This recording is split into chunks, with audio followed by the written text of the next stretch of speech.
The Lord is my shepherd, I shall not want. Daily He supplies all my needs. Though I walk through the valley, He restores my soul and won't let no harm befall me. Goodness and mercy shall follow me all the days of my life. I will dwell in the house of the Lord forever, in the secret house. Goodness and mercy one more time. Goodness and mercy shall follow me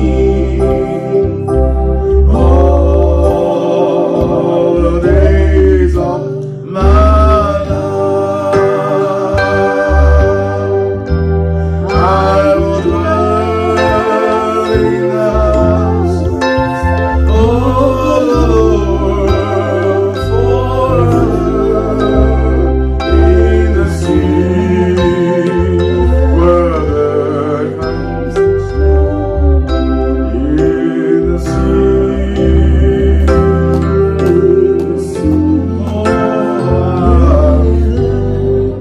the council in the wonderful city, in the secret house. One more time, in the wonderful city, in the secret house. No night.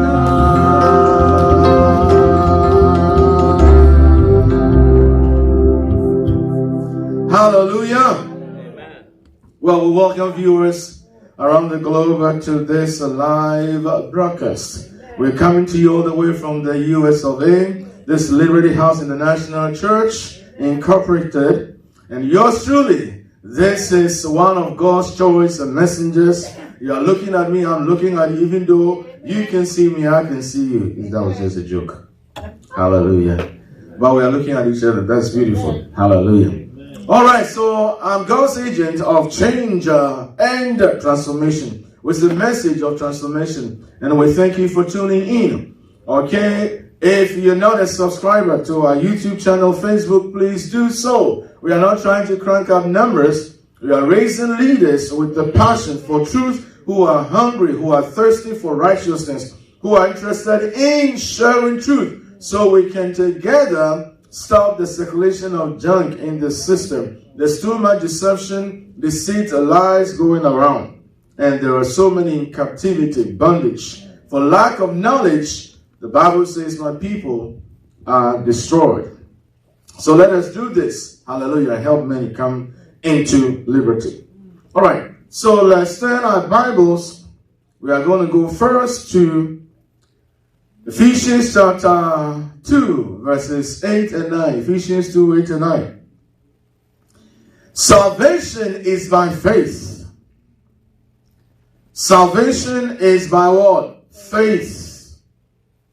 And I want to say right from the start, anything and everything that we are ever going to receive or have access to from God is only by faith. You can't do it otherwise. There's no any other way. And I know when you mention the word faith, some get confused because it's such a confusing word to some. It's not that confusing. We are going to look through scriptures and you see how easy it is The Bible says the just shall live by what? Faith. Amen. It's the will of God for us to live by faith, not by traditions, man-made traditions, or some religious calisthenics. Not by what? Gymnastics behind the legend, but it's by the pure, unadulterated word of God. Hallelujah. Amen. So if you don't know the word of God, then you are in trouble.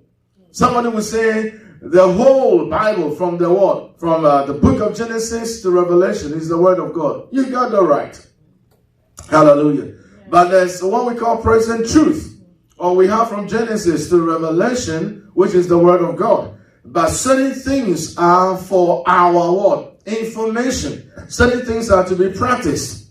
Amen. So you can read from Genesis, and if you don't have somebody to lead you, to teach you the right thing, you may be engaged or indulge yourself in the wrong practice.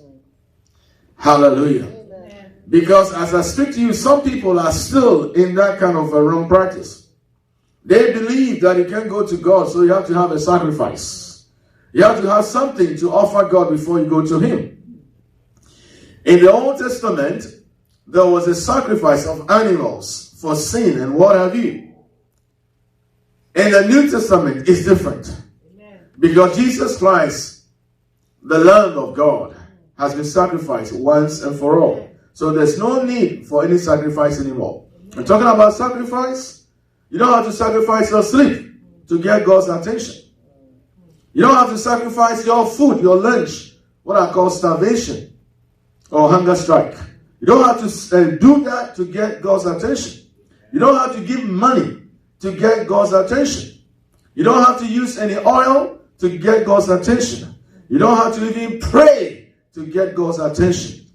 If you are born again, God is attentive to you. The Bible says that the eyes of the Lord are upon the righteous, and His ears are open unto what? Their cry or prayer. That is 1 Peter chapter 3. Now, I'm saying these things because the only means to get anything from God, or to access or to experience or to appropriate what He has already given us, what He has already provided, what He wants you to have, the only means, the only way is by faith. You can't do it any other way. The only means, the only way is by what? Faith. You can't get anything from God any other way. Now we're going to break this down, so we'll help those who may be new to this subject of faith. So let's start. Let's read together Ephesians chapter 2, verse 8. Let's read. For by grace you have been what? Saved through faith. How were we saved? What was the means of salvation? On our part. What was the means? Faith. Through faith. Through faith. You didn't pray to be saved. You understand what I'm saying? You didn't give any money to anybody to be saved. You didn't have to fast for 3 days, not even half a day to be saved. I'm stressing these things because that is important. Because for years, some traditions, they are in the Bible though. You realize all that I'm mentioning is nothing outside the Bible, nothing outside the Word of God. They are all in the Word. But we have to understand, we have to rightly divide the Word of God. Other than that, our faith will be in the wrong place. So for by grace, that's God's part. Grace is what God provides. Special favor, empowerment, ability, enablement. That's from God. He provided salvation. How did we receive this salvation? By our faith, confidence, our trust in what He has offered. Somebody gives you a gift because you like them, and then you take their gift and you say, well, thank you. So one of the ways to appropriate what God has already given us is thanksgiving. You have to know what the word says, truth says, and then you have to thank Him. So I'll give you my favorite example. I always say, according to the Bible, I don't pray for protection because God has already provided me. He's given me protection. And because He's done it, I don't have to ask for it. What do? I have to thank Him for it. Thanking Him means I acknowledge what He has done. When you don't thank Him, It means you are in the dark still. You haven't acknowledged. You are not aware of what he has done. So thanking God for protection is different from asking him to protect you. Two different things. I'll say that again. Thanking God for protection is different from asking him to protect you. If you're a child of God, God knows he has to protect you. You don't have to ask him every minute, every second, on daily basis to protect you before he does that. He knows that already, and so he's giving his angels charge over you. You are covered by the blood. You are covered by the power of God. You are covered by his word. Because he says, I'll not leave you. I'll never forsake you. I'll not leave you. I'll not let you exist or live without help. Hallelujah. And also, you have become one. You are in union. God, you are God's investment. Amen. I'll say that again. You are God's investments. I mean, they're very priceless, if I may use that word. Investment. Amen. So God has interest in your well-being, in your welfare. And therefore, he's mounted solid guard over your life. Preservation, Bible calls it. Hallelujah. For by grace you have been saved. And the word to save, the verb to save is the Greek word sozo. Hallelujah. Sozo. It means to be safe, to be preserved. It means do well, make whole. It means prosperity. So in that word, when you were saved, all these things kick in for you. But people don't know that. So they think, oh, I'm safe and my sins are forgiven and that's it. No. But in that word, hallelujah, this package of salvation is everything. It means victory over sin. The moment you became saved, he gave you power. He gave you victory over sin. He gave you power, authority. He gave you victory over the devil, over his works. Can you stop me now, please? Thank you. Do you get it? It's all in this package called salvation. And I'm going over these things because some are not aware of it. So this is the first time they are hearing it. All that they think about is, I'm forgiven. I'm forgiven. I'm forgiven. But they don't know that they have authority over Satan. They don't know that they have authority over Satan's agents, cohorts, and what have you. They don't know that they have authority over evil works of darkness. They don't know they have authority over unrighteous works. They don't know. That is why you have this authority to rebuke the devil or to cast out demons. Amen. Hallelujah. Amen. All that came about as a result of what? The package of salvation. Can we say that the package of salvation? The package of salvation. And what we are looking at, what you did or what you and I did to get into that place is faith. And so what is that faith? It's reliance on God. Reliance on Jesus Christ for our spiritual well-being is to entrust your life into his hands. To entrust your life. To trust him with your life. The well-being of your life. Hallelujah. Amen. If you forget anything, reliance. That is faith. What does it mean to rely on God? It's also, you can say it this way, it's acting on God's word. And now that is key. Acting on God's word, you have to know what word you are acting on. Hallelujah. Yes. I'll take you to the Old Testament, for instance. Naaman had leprosy. How was Naaman healed? How was he healed? He had to dip in the river Jordan. One time, thrice, 7 times. So if he had done it even for 6 times, the 6th time he wasn't still healed. According to the book of Kings, he wasn't still healed. The word of God said, Naaman, for you to be cleansed from your leprosy, dip in the Jordan, 7 times. Now look at this. This is what we do at times. He said there are better rivers where he comes from than what? The river Jordan, because it was dirty. So it's not your opinion that counts. It's not your self-effort that counts. It's what God says to you and you act upon it that counts. That's what brings the what? Results, or brings about change in your situation. And a lot of people, they may call themselves Christians, they may be church goers, but they don't act on the word. That is why they struggle. That's right. That's right. So he did that, and right away, he was cleansed. Amen. Hallelujah. Amen. Peter, in Luke chapter 5, he toiled all night. He caught nothing. He met Jesus. And then Jesus said, let down your net. Launch into the deep. Peter argued. He said, I'm a pro fisherman. I've been doing this business for a long time. This is one of the days that nothing is going to work. But he said, nevertheless, at your work. He let down the net. And what happened? He caught fish. Great number of them. Both sinking. He had to beckon or ask, his partners to help him out. Hallelujah. Did you get that?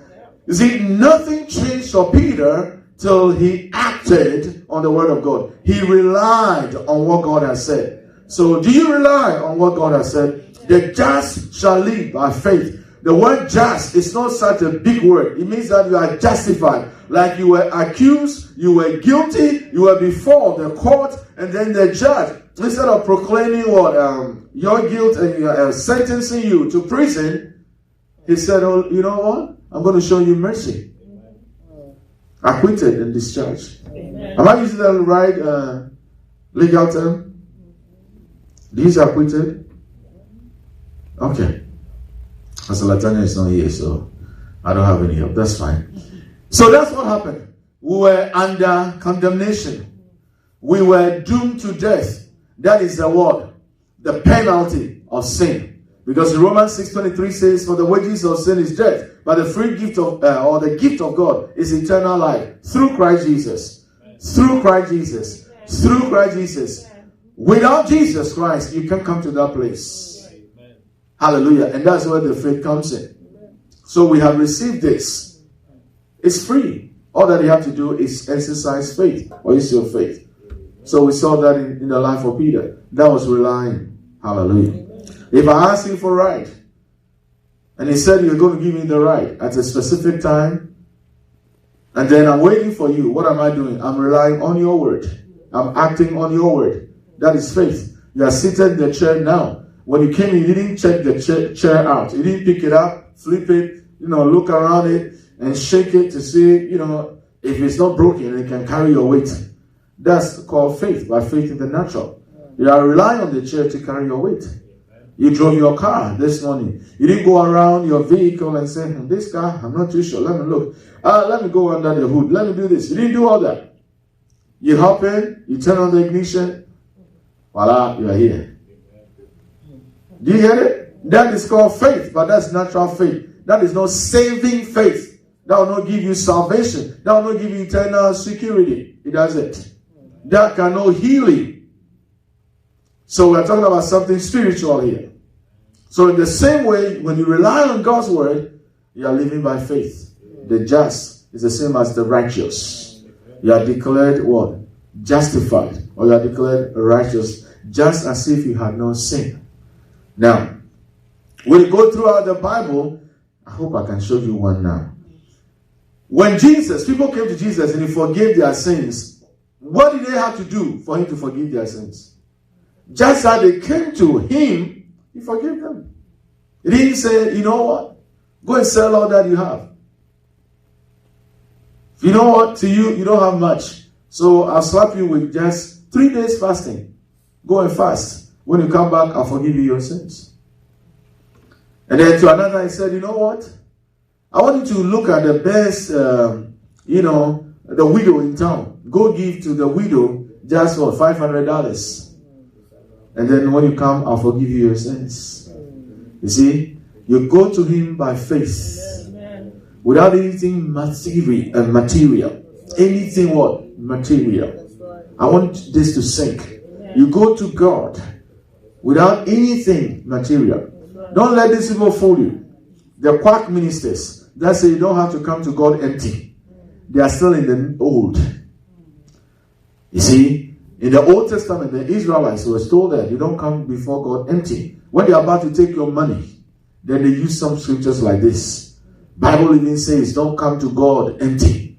So you have to have money. That's why we are going to take your money from you. They are all liars, quack, fake.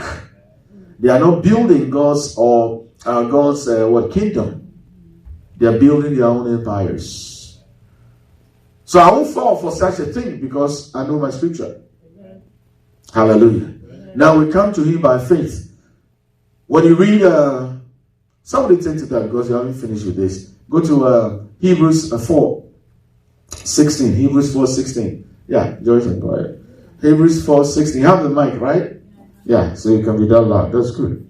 Yeah, so Hebrews 4:16 says simple. Come boldly. Come confidently. The word boldly means confidently.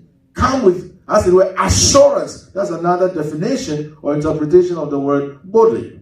Hallelujah. Go ahead. So let us come boldly to the throne of our gracious God. Okay. Is it quoted there? Before you come, you should have fasted. Before you come, you should have given to somebody. Before you come, you should have anointed yourself with oil. Before you come, you should have prayed for an hour at least. Before you come, no, it says come boldly. It's not by your works. It's not by your self-effort. God is so much interested in what He tells you to do, not what you think you have to offer Him. I'll say that again. What you think you have to offer God to accept you or to do something for you is different from what God wants you to do. And you have to focus on what God wants you to do, not what you think you have to do. So let's start again. Come. So let us come boldly to the throne of our gracious God. There we will receive His mercy, and we will find grace to help us when we need it most. Hallelujah. Amen. No money. Come. You find mercy. You obtain mercy, and you find grace to help in time of need. Hallelujah. Amen. Oh, He put it there already? Oh, why do you do that to me? Okay. So can we all read that and we shift gears? Read. Let us therefore come boldly to the throne of grace, that we may obtain mercy and find grace to help in time of need. Now, I love the line. This word of grace, I'm going to touch it. Okay, let's go back to what we're reading. Ephesians 2:8. For by grace you have been saved through what? Faith, and that not of yourselves. It is what? It is what? Do you, when someone is giving you a gift, what did you do to earn the gift? Nothing. The person decides to go to a store to buy you a present, and they do it. When you work, then you deserve the wage, and you deserve what? Wages, compensation, because you work. That's why you're giving paycheck every week where you work, or what? Or bi-weekly. Here, it is a gift of God. The only way you get it is by faith, acting on His word. Amen. All right? Salvation is the parent. Let me put it that way. It's the giant kind of stuff.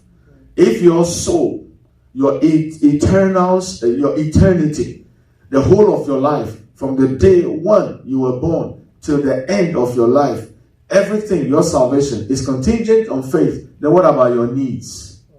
The same way.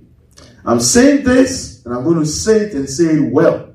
Because some people have stepped outside their covenant. And they are doing things that are not within the covenant. Because in the new covenant, if you're asking something from God, or if you are believing God for something, if you put a petition request before God, you don't have to do it by fasting.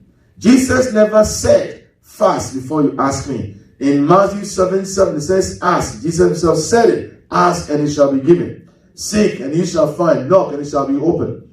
Then where is this fasting coming from? Because it's man's tradition. Or they still go to the old. Hallelujah. Amen. Let me say some few things here so you can understand. When I came into this country, for instance, the driver's license then was, the state license was yellow. How many remember that? It was yellow. With time, it changed. All right? And now it's changed. I like the last red. What I had is reddish. Now they made it bluish. The blue doesn't look good for me. But I don't have control over that. No. Now, so if you show the yellow, they are going to look at you some way. Because it's expired even. It has an expiration date on it. It's expired. You understand what I'm saying? Now, if you are, because I was born in Ghana, I'll use that. If you're born in Ghana, Africa, all right? And then you are coming here. What do you need? A visa. Right? You are coming to the US. You need a visa. You can't just get up and say, me, I think if I do this and I do that, I'll show up here. No. They have their requirements. In the same way, at every given time, God has worked with requirements. The requirement for now is faith. Nothing else. Hallelujah. But look at what some people are doing. You had your green card. So if you are traveling to the UK, you have to go apply for visa. And now you have become a citizen. When you are going to the UK, you don't need a visa. You just pick your stuff, you book your flight, off you go. But then even though you're a citizen, they said, oh, me, I like applying for the visa. So now I'm going to apply for visa again, to go to the UK. When you have no need to apply for visa if you're a citizen to go to the UK. Do you get the connection? That is what some people are so doing in the faith. They like to go back. They like to go back. Look, from Genesis, God has been moving. From Genesis to Revelation, God has been moving, progressive. But some people, they stop somewhere along the line. Like the Baptists, they stop with John the Baptist. Some people, they stop with Moses, and they are still stuck with Moses. Hallelujah. Amen. To help you, go get what I did last week. Last Sunday. What was the title? Yeah, Judaism. I used the British pronunciation, Judaism. Judaism, Americans say. So go back to that and Judaism or Christianity. You will get it. Hallelujah. Lay the foundation. So some people are stuck. Let's look at 9. This is beautiful. Verse 9 says, not of works, lest anyone should what? Boast. You didn't save yourself, so how can you brag that, hey, look at me, I saved myself. I'm that smart. I'm fast. Look, I saved myself. You can't. Because it's a gift. Alright. So with this in the back of our mind, the word of God says what? For God so loved the world that he gave his only begotten Son, that whoever believes in him should not perish but have everlasting life. It says, believe in him. Grace provided salvation. Jesus Christ died. You have to believe in that. So you become what? Saved. Do you get it? Okay. I'm saying these things because some people have been confused all this while. You don't get anything from God by your self-effort. So now let's look at Hebrews 3. With this at the back of our mind. In Acts 16:31, when the prison doors were open and Paul and Silas came out and the guards were going to kill themselves, he said, don't do it. And he started preaching to them. So he said, they said, what shall we do to be saved? And then he said, what? Believe on the Lord Jesus Christ. You will be saved. You and your household. You see, Paul had revelation of this. So he didn't say, you know what? Go fast and come. Go give to so and so and come. Go do this and come. You haven't prayed this one. Go pray. When you come, you're going to be saved. The means of salvation is our faith in the finished work of Jesus Christ. The means, faith in the finished work of Jesus Christ. Hallelujah. And you will be saved in your household. So let's look at Hebrews 3. In Hebrews 3 from verse 1, it says, therefore, holy brethren, partakers of the heavenly calling, consider the apostle and high priest of our confession, Christ Jesus.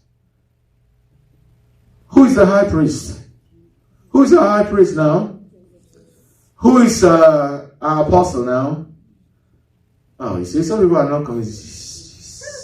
They are not confident. No, we are reading it. Jesus is the high priest. We've done this before, but I'll ask you, go read the book of Hebrews. You're going to understand it very well. Hebrews explains that which is old. The way they were offering sacrifice, and then the pardon and the order of the priesthood. One is appointed as priest. When he dies, another is appointed. And the priest will always offer sacrifice on behalf of the people. That is why when Jesus also showed up, he had to somehow offer what? A sacrifice. In this case, it wasn't an animal that he offered his life, himself. Okay? His order was after the order of Melchizedek, who has no descent, who has no genealogy. He lives forever. Okay, but the pardon was still according to the Aaronic kind of pardon, where he had to offer something. Okay, so they offered, so he also offered something. The order, his is different. Their order was the Aaronic order. That's why they died. And there's somebody else who were appointed. But Jesus Christ is appointed forever and forever and ever. So, okay, the Israelites, the Jews then, they were under what? Moses, or the commandments of Moses. That has changed. So if you are a believer, you are born again, you are not under Moses. Do you get it? And you are not under Aaron as the high priest, or any other high priest, apart from Jesus Christ, our high priest. Do you get it? We are now under a different covenant. Do you get it? Yes. All right. So with this, let's go to chapter 1, verse 1. The same Hebrew. Hebrews chapter 1, verse 1. Let's read together. Read. God, who at various times and in various ways spoke in time past to the fathers by the prophets. Let's hold it right there. This is simple English. Let's have somebody to see how well he can confuse us from understanding what he said. God, who at various times. What does that mean? Various times. Different times. You guys are smart. Different times. Different dispensations. Periods. And in what? Various ways. What does it mean? Various ways. What is that? Different ways. Okay. Spoke in time past to the fathers by who? The prophets. The prophets. Now, look at what we are going to read. Long ago, God spoke many times and in many ways to our ancestors through the prophets. Now look at verse 2. When people don't get this, I don't know why they refuse not to what? They refuse us the right way. They refuse to get it. Has, meaning God has in these last days spoken to us by the prophets. The prophets? No, his son.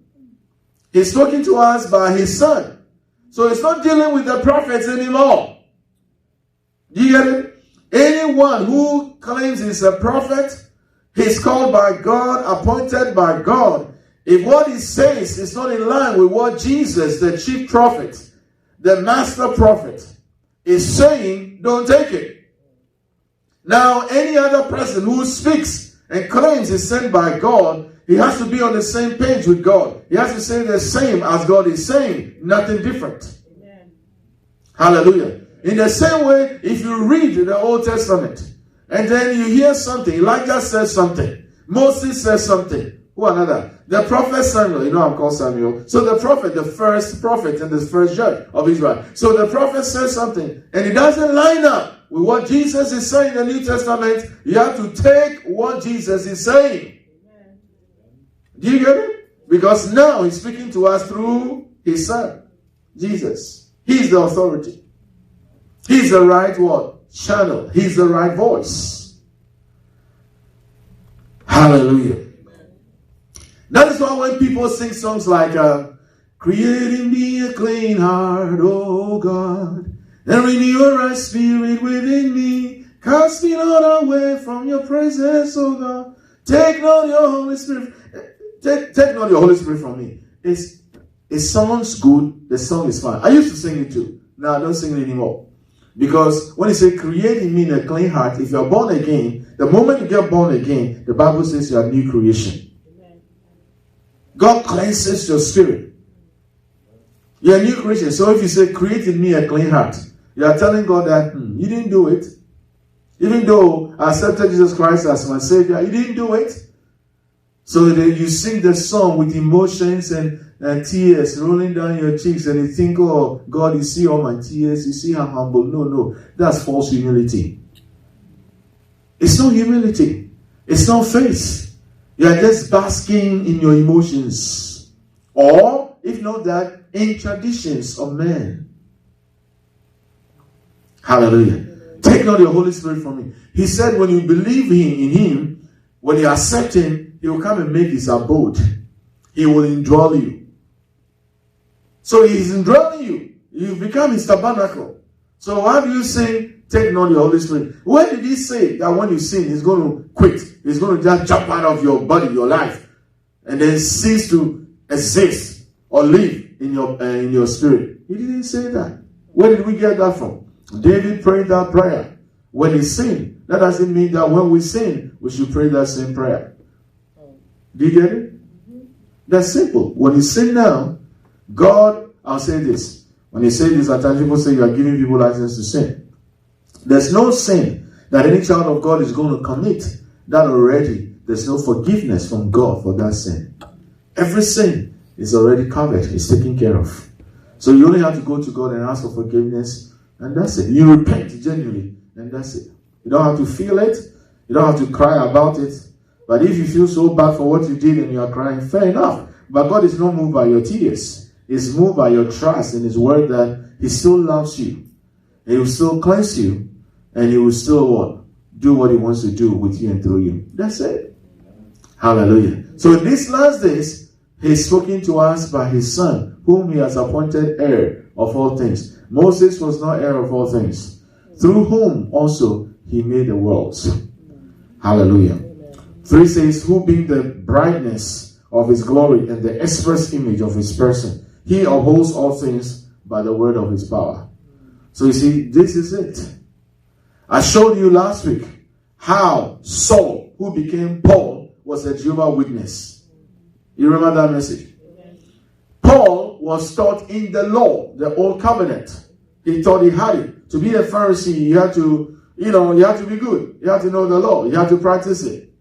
So he did that. And he even persecuted the church, the disciples of the Lord Jesus Christ. Because to him, that's blasphemy.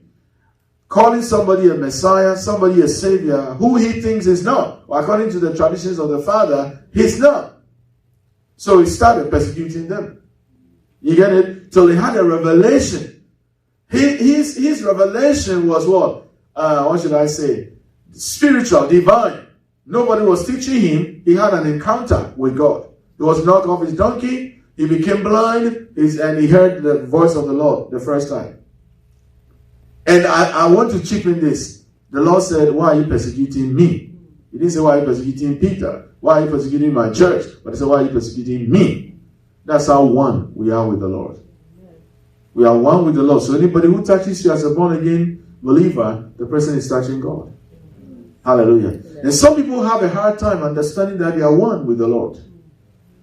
You have to come to that place to accept it. You are one with the Lord. Some people say, oh, Pastor, but I don't know what I do behind scenes. When I come to church, you see me good, and I say, praise the Lord, but Pastor, I don't know. So how can I be one with the Lord? It's not about your works. See, this is a confusion. It's not about your works. It's about what God has said. No, God knows that probably you have some small sins somewhere. You do something in the dark. God is aware of it. But you think He's surprised? He knew before He says when you become born again, He will still live in you. And He will never disown you. So there's some kind of complex somewhere in the lives of some Christians. Inferiority what? Complex. So they have a hard time accepting some of these things that are truth. Jesus said it. The word of God says it. Present truth says it. According to 2 Peter 1:12. Present truth. So you have to accept it. I'm one. Now, so there's nothing that you can do that God will walk away from you and say, oh, today you sin. I jump out and I'm waiting for you. When you are good, and I will jump in. No. He's there. The only thing that will separate you from God is when you deny the truth that Jesus is the Messiah. That's why Paul said, shall we continue in sin so grace may abound? Then he answers, certainly not. Anybody who is genuinely born again will not want to sin. And if it should happen, you feel so bad that you did. You understand what I'm saying? That is one of the marks that God is still working in your life. If you sin and you feel comfortable, you go against God, you don't act on His word and you are comfortable, then we question your born again experience. Hallelujah. Okay. So let's have this one scripture and I have to run very quickly. Romans chapter 8 verse 32.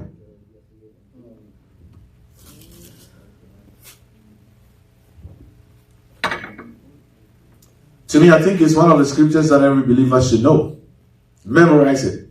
He who did not spare his own son. Shall we read it together? Read. He who did not spare his own son, but delivered him up for us all, how shall he not with him also freely give us all things? I like freely. You see, some people read it, they don't get it. You see, I don't know if you've seen this before, or you yourself have done it before, or somebody has done it towards you. Somebody wrongs you, you are forgiving them even before they they come up to apologize. So as they are apologizing, you are saying, no, it's okay, I'm fine, I'm getting over it. I believe you, I know you're a good person, and just that something that happened. Then still they are saying, oh, please. They will even go to the state of kneeling, please, will you forgive me? They hold you, then they are crying, they please, and then they are, are you sure, please? We do that in the natural. So we think God is the same way. No. When God says, I'm okay, He's okay. You are forgiven, you are forgiven. You don't have to continue. So you have to learn these things. Hallelujah. Freely give us. He did not spare his own son. He gave him up. That life, I want to say this and say it well. The life that Jesus gave up, the life that he laid down, their life has taken care of anybody who refers to himself as a sinner. He's already died.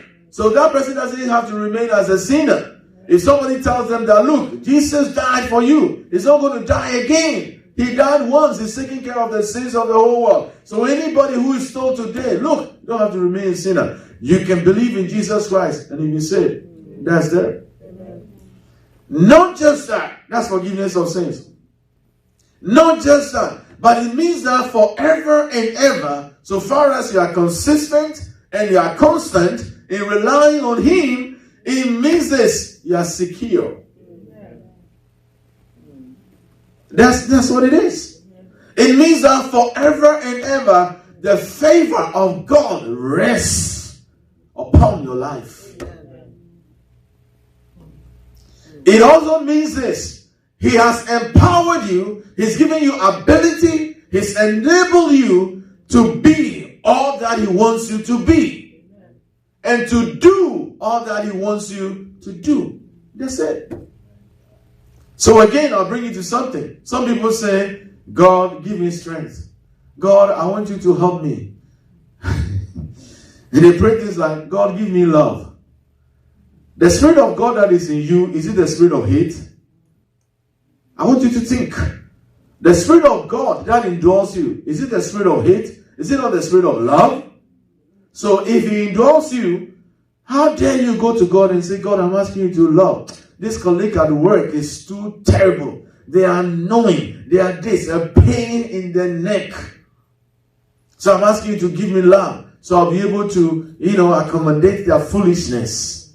That's your prayer. And you do this and think you are cute. I prayed. God, you know me. I don't want to do anything foolish. I'm trying. I don't want to do anything foolish. So please give me love. No, you've not been taught that you have love. And I'll say this again. If you don't have love, and God has not given you love, God will be very foolish, very stupid to say that love your neighbor as yourself. Don't you think so? Don't you think so? Yeah. And then also to say what? Love your enemy. But God, why are you doing this to me? I don't have the ability. I don't have the wherewithal. I don't have the capability to love. And then you are saying, I should love. How? God, in this case, I'm wiser than you. So Christians go about asking for things that they already have. But like I'm doing, nobody has taught them that they have it. So they don't know how to use it. Because if you don't even know that you have it, then using it is a different ballgame. Because when you have it, you have to even be taught how to use it.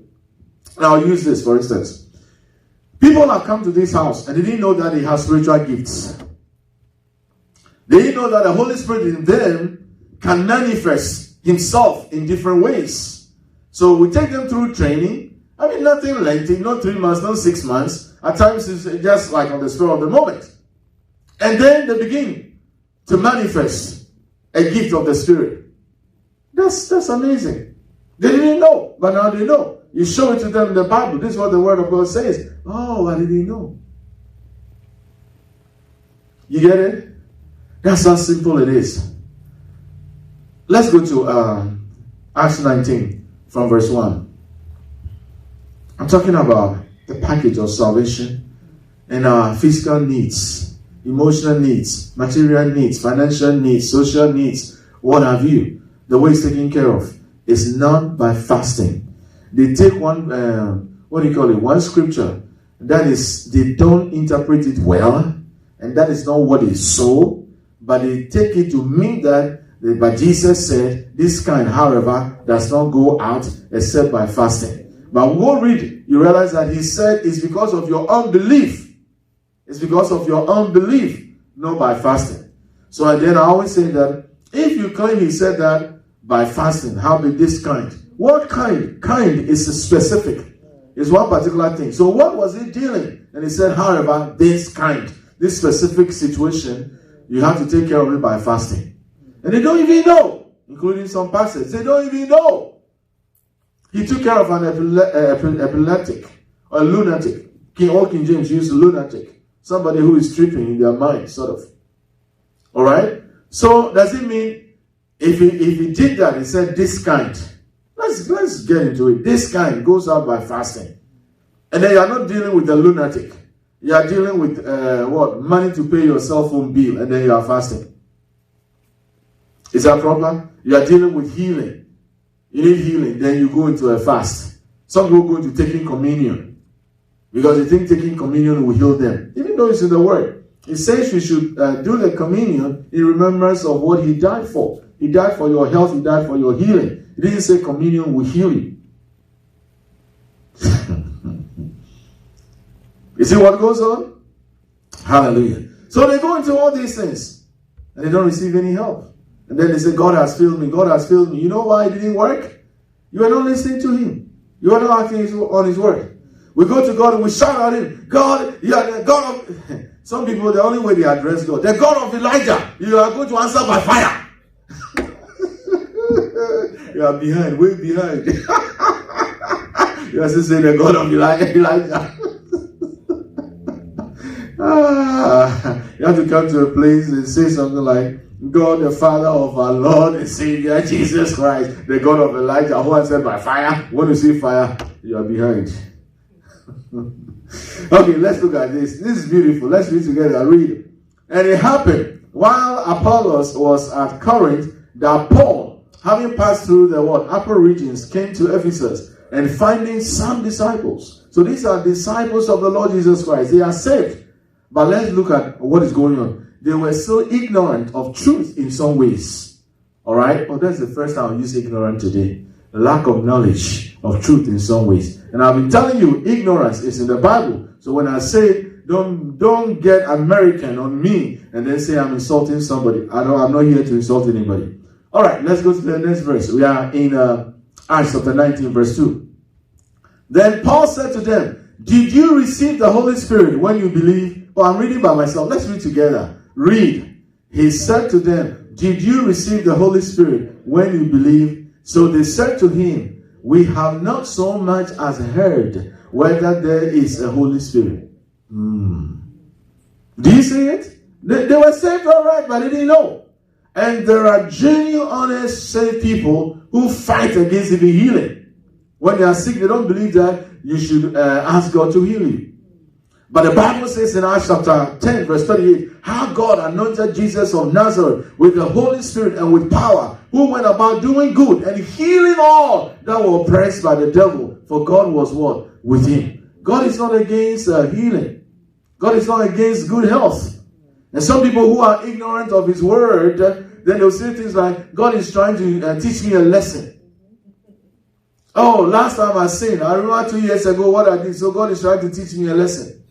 No, you see, it sounds cute. I mean, it sounds sexy, but not before God. Not before God. It's a demonstration and display of what? Ignorance of truth. God is not against you. God is for you. He's not punishing you. You get what I'm saying? Choices have repercussions or have consequences. But God is not punishing you by putting sickness on you. Do you get it?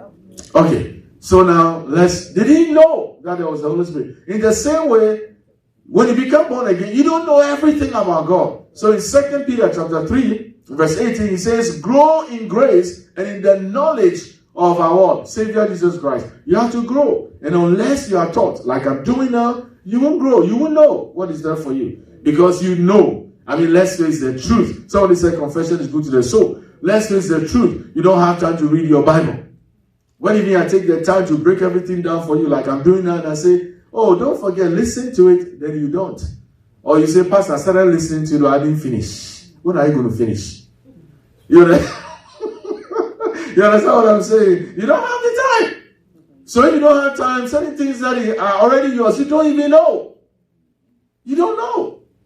And you can't use what you don't know you have. You can't use it. So please study the word. So let's read on. So now Paul is showing them something. Verse 3.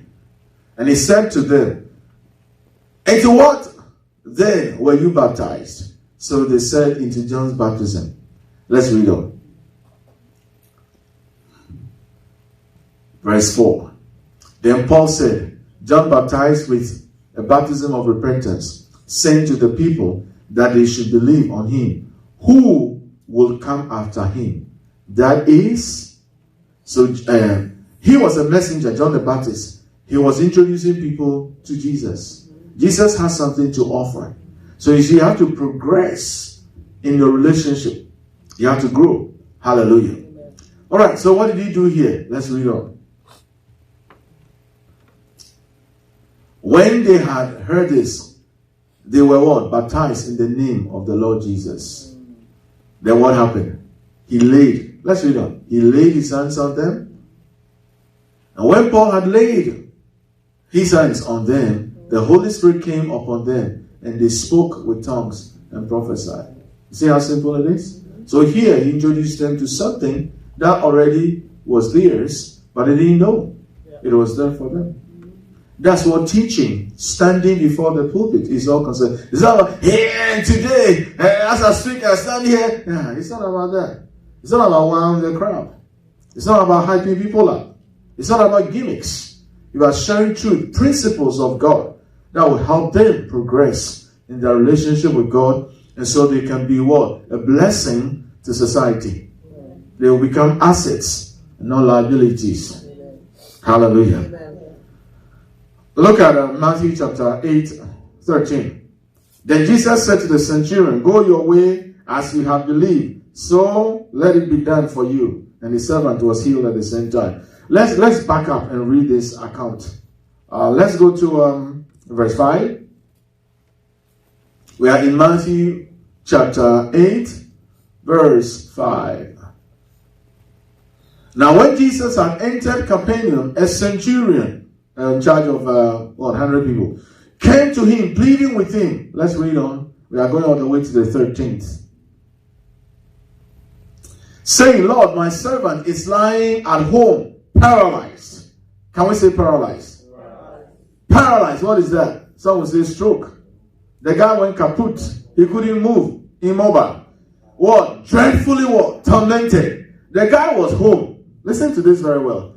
This soldier or the leader that was talking, the servant was home sick and he was outside talking to Jesus. Let's read on. 7. And Jesus said to him, I will come and heal him. Let's read on. The centurion answered and said, Lord, I'm not worthy that you should come under what? My roof.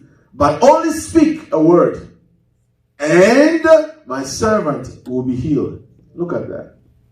Do you see? Speak a word. Some people, they will call on their phone, Pastor, if you don't come now, they have to make it look what? Very urgent. So the pastor will rush to come. All right. For I also, look at what the guy is saying. Speak your word. For I also am a man under authority. He knows what he carries. Having soldiers under me, and I say to one, go, and what happens? He goes. And to another one, come, and he comes. And to my servant, do this, and he does it. Let's read on. Beautiful.